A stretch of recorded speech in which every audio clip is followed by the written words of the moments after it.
আপনাকে জন্য লইয়েছি এই ফ্যামিলি কার্ড। এই কার্ড দেখাইলে প্রত্যেক ফ্যামিলি 10 টাকা দরে চাউল, 20 টাকা দরে ডাইল আর স্বল্প মূল্যে ফ্যামিলির যা যা লাগে নিত্য প্রয়োজনীয় জিনিস সব পাইবেন। আর একটা কার্ড হইছে কৃষি কার্ড। এই যে কৃষি কার্ড, যারা কৃষি কাজ করে খেতে খামারে, যারা আমাকে ভোট দেবে হেরা পাইবে এই কৃষি কার্ড। এই কার্ড দিয়া একেবারে স্বল্প মূল্যে বীজ, ওষুধ, কীটনাশক এই যে পাইবেন।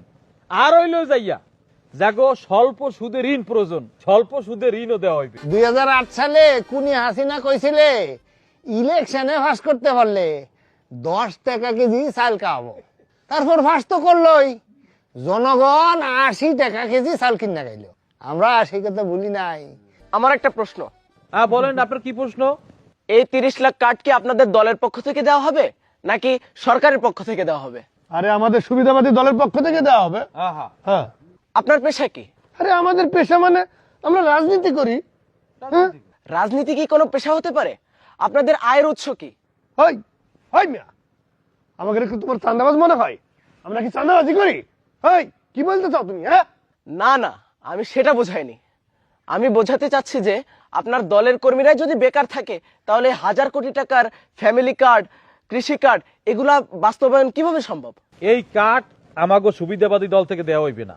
এই কার্ড আমরা যদি সরকারে যাই, সরকার গঠন করলে এইটা হইবে সরকারি প্রকল্প, আমরা সরকারের মাধ্যমে দিব, এটা সরকারি প্রকল্প, বুঝছেন?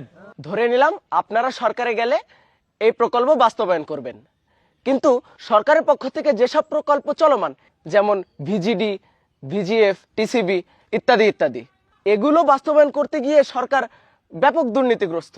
তাহলে আপনারা কিভাবে এগুলো বাস্তবায়ন করবেন? কিভাবে সম্ভব? তুমি কোন দল করো? আমি কোনো দল করি না, আমি সাধারণ ভোটার। হই, তুমি কোনো দল করো না? না, তোমার আমি ভালো করে চিনছি। হ্যাঁ, তুমি আজ এখানে এসে পেছ লাগাইতে, গ্যাঞ্জাম লাগাইতে না? কেন বাজান গ্যাঞ্জাম করবো কে? ও তো ঠিকঠাক মতোই প্রশ্ন করছে। তাহলে উত্তর দাও। হ্যাঁ, উত্তর দেন। উত্তর দাও।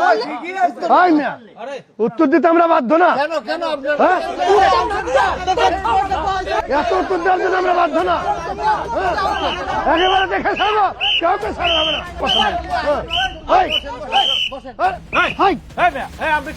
আমি রেফারি সেন্টু শরীফ।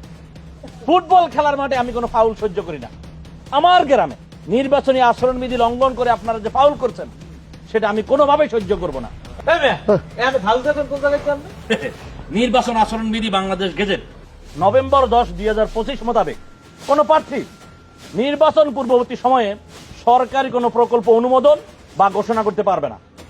আপনারা সেই আচরণবিধি লঙ্ঘন করে সরকারি প্রকল্পের নামে এই যে জনগণকে ভুয়া প্রলোভন দেখিয়ে এই যে ভুয়া ফ্যামিলি কার্ড, ভুয়া কৃষক কার্ড ঘোষণা দিয়েছেন, এই ঘোষণা দিয়ে যে ফাউল করছেন, এই জন্য জনগণের পক্ষ থেকে আপনাদেরকে দেখালাম এই লাল কার্ড।